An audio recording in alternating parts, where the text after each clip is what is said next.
جماعت کی بڑی فضیلت ہے. ایک نماز جو تنہا پڑھی جاتی ہے وہی نماز اگر جماعت سے پڑھے تو ایک روایت میں ہے کہ 25 درجے زیادہ ثواب ہے، ایک روایت میں ہے کہ 27 درجے زیادہ ثواب ہے. 25 ہو گیا 27. ایک نماز ہم تنہا پڑھے وہی نماز کو جماعت سے پڑھے تو 25 درجے زیادہ ثواب، 27 درجے زیادہ ثواب. تو نماز کو جماعت سے پڑھنا اور جماعت مسجد میں ادا کرنا، مسجد میں نماز پڑھنا. محترم بزرگوں اور دوستوں، میں ایک بڑی اچھی بات آپ کی خدمت میں عرض کرتا ہوں. حضرت امام یوسف جو امام اعظم رضی اللہ تعالیٰ عنہ کے شاگرد ہیں،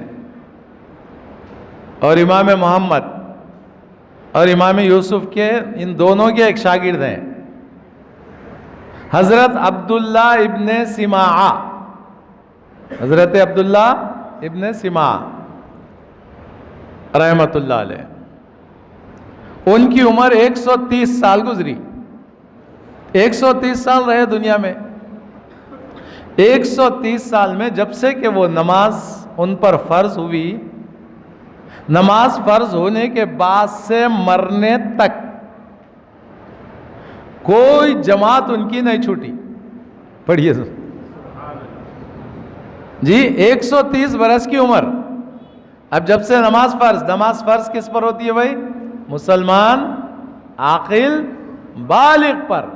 نابالغ پر تو نماز فرض نہیں ہے. نماز فرض ہونے کے بعد سے ان کی جو عمر 130 برس کی گزری، جب تک کہ کوئی نماز ان کی نہیں چھوٹی. ہر نماز کو جماعت کے ساتھ ادا کیا، توجہ کیجئے. لیکن ایک مرتبہ نماز تو پڑھ لیے لیکن جماعت چھوٹی. پوری زندگی میں ایک مرتبہ جماعت چھوٹی. وہ کیسے؟ ان کی والدہ کا انتقال ہوا. کفن دفن تجہیز و تکفین کے انتظامات میں لگ گئے. جی صاحب، تدفین کے لیے انتظامات میں لگ گئے. خبر کا انتظام، دفن کا انتظام، کفن کا انتظام، نماز جنازہ کا انتظام. یہ انتظامات میں تاخیر ہو گئی اور نماز کے لیے آئے تک جماعت چھوٹ گئی. نماز کو تو آئے لیکن جماعت ان کی چھوٹ گئی. جماعت کے چھوٹنے پر ان کو اتنا غم ہوا، اتنا افسوس ہوا کہ وہ چھوٹی ہوئی نماز کو 25 مرتبہ دوہرا کے ادا کیے. جو جماعت چھوٹ گئی نا، وہ چھوٹی ہوئی نماز کو کتنی مرتبہ پڑھے؟ بولیے. 25 مرتبہ. ایک نماز چھوٹ گئی، جماعت چھوٹی، نماز تو نہیں چھوٹی. نماز کو تو ادا کر لیے. نماز ادا کرنے کے بعد سوچے کہ بھائی میری آج جماعت چھوٹ گئی ہے. جماعت کی فضیلت بہت بڑی ہے. جماعت سے جو نماز پڑھتا ہے اس کو 27 درجے زیادہ ثواب ملتا ہے، 25 درجے زیادہ ثواب ملتا ہے. لہذا وہ نماز ادا کرنے کے بعد 25 مرتبہ وہ نماز کو پھر پڑھے. ایک مرتبہ، 2 مرتبہ، 3 مرتبہ، اسی طرح 25 مرتبہ ادا کر لیے. نماز سے فارغ ہونے کے بعد کچھ نیند کا غلبہ ہوا، آنکھ بند ہوئی.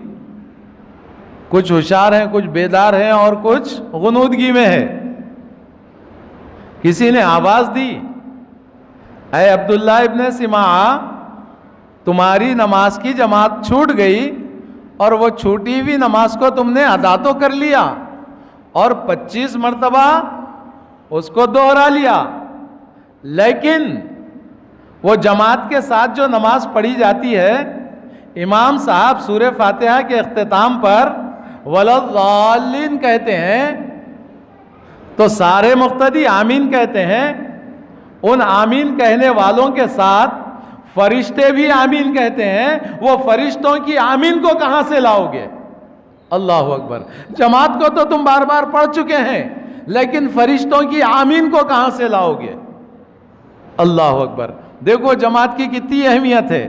جماعت سے جب حدیث شریف میں ہے جب ہم جماعت سے نماز پڑھتے ہیں امام صاحب سورہ فاتحہ پڑھتے ہیں, سورہ فاتحہ کے اختتام پر وَلَضَّالِّينَ کہتے ہیں, سارے مقتدی آمین کہتے ہیں, امام صاحب بھی آمین کہتے ہیں, آہستہ کہتے ہیں, ایک دوسرے کو آواز نہ آئے. جب آمین کہتے ہیں تو یہ مقتدیوں کی آمین کے ساتھ فرشتے بھی بولو آمین کہتے ہیں. فرشتے بھی آمین بولتے ہیں. مقتدی آمین بولے, امام صاحب وَلَضَّالِّينَ پڑھے, مقتدی آمین بولے, اس آمین کے ساتھ فرشتے بھی آمین بولتے ہیں. جو فرشتے جن کی آمین کے ساتھ آمین بولتے ہیں اللہ تبارک و تعالیٰ ان کے گناہوں کو معاف فرماتا ہے. فرشتوں کی آمین مقتدیوں کے آمین کے ساتھ, اور وہ آمین کہنے والے فرشتوں اور یہ مقتدیوں, یہ سارے مقتدیوں کے گناہوں کی اللہ مغفرت فرما دیتا ہے. تو اندازہ کیجئے میرے محترم بزرگوں اور دوستو, جماعت کی بڑی فضیلت ہے, جماعت کی بڑی اہمیت ہے.